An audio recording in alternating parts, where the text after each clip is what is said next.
bismillaah assalaamu calaykum soo dhawaada asxaabta igu xiran channelka Zainab Sheekh Aadan Channel waxaan leeyahay asxaabay soo dhawaada ramadaan wanaagsan soon wanaagsan insha Allah tacaala soo dhawaada maanta waxaan wadaa video yar oo gaaban oo waxaan ku dhahay laba maaragtay qaab oo u samaysan kartid afurkaaga si fudud haddii aad afurka maxaa la yiraahdaa oo aad isleedahay maxaa la yiraahdaa maanta maxaa ku bedeshaa waxaan ku dhahay laba waxaan ku hayaa maxaa la yiraahdaa naqshadood oo fudfudud waxaan ku dhahay naqshada ugu horeysa waxaa waaye sambuuska iyo burka oo Soomaaliya dhan ku afurto oo la yaqaano maxaa la yiraahdaa sambuuska iyo burkana aday kugu xiran tahay saliid iyo waxaas oo ilaalin lahayd maxaa la yiraahdaa haddii uu saliid ka gaarane waxaan ku dhahay dhibkeeda leeyahay laakiin hadduu saas camal u qalalan yahay oo nadiif saas u yahay okay waaye qudaartaasna waxaa waaye babaygan aad u fiican yahay waa ognahay Soomaan maxaa la yiraahdaa qofka maaragtay caloosha inuu ka adkaato haddii uu sambuusi waxaas cuno ay ka ilaalinaya marka maxaa la yiraahdaa mushaari ama babay ama fruit kale waa kusoo diyaarsan kartaa naqshadaas waxaan ku dhahay maasha Allah afurkan wada naqaano waaye marka sambuuska iyo burka markaa karinaysid waxaa la rabaa inay maaragtay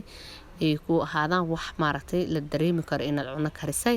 laakiin sambuusi bur isku dhexdhacsan oo waxaan ku dhahay burkiisa leeyahay oo sambuuskiisa leeyahay oo kala taagnayn hadaa soo karisid waxaa waaye wixii dhib oo ka imaada adaa qoorta gashanaysa Soomaan marka insha Allah tacaala caafimaadkaada ka taxadar waaye insha Allah sambuusi bur hadii la cunaayna masti maahan inay saliid yeeshaan adoo maaragtay karinaysid ayaa waxaa la rabaa inaad nadiifisid halkan waxaa noo saaran qaxwo iyo timir iyo babay iyo maxaan ku dhahay sambuusi bur maasha Allah sambuuskeenana chicken waaye naqshada labaad waxaa waaye burka iyo beerka burka waxaan ku dhahay saas oo qalalan oo u nadiifsan ayaa waxaan ku dhahay waxa u samaysan kartaa beer yar oo qalalan oo asna saliid aan lagu sameeynin wax yar lagu jagagciye ama olive ama saliid maaragtay no cholesterol oo cholesterolka dadka faatka maaragtay dhibay lahayn maxaa la yiraahdaa ayaa ku samaysan kartaa marka bur iyo beer waliga ma isku cuntay waa cajiib aan ku dhahay macaan waaye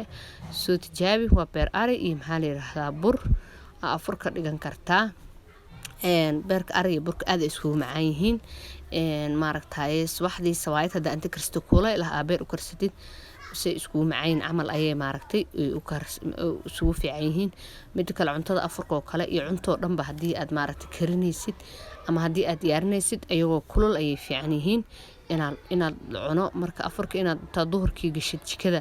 aad cuntada sii kariso burkii wixii dhan ay isku dhexdhacaan ma fiicno xoogaa markii afurka soo dhow yahay inaad maxaa la yiraahdaa afurkiisa oo karisid oo maaragtay wixii kulul yihiin ayay ku fiican yihiin oo dadkiina dhadhan ugu yeelanayaan marka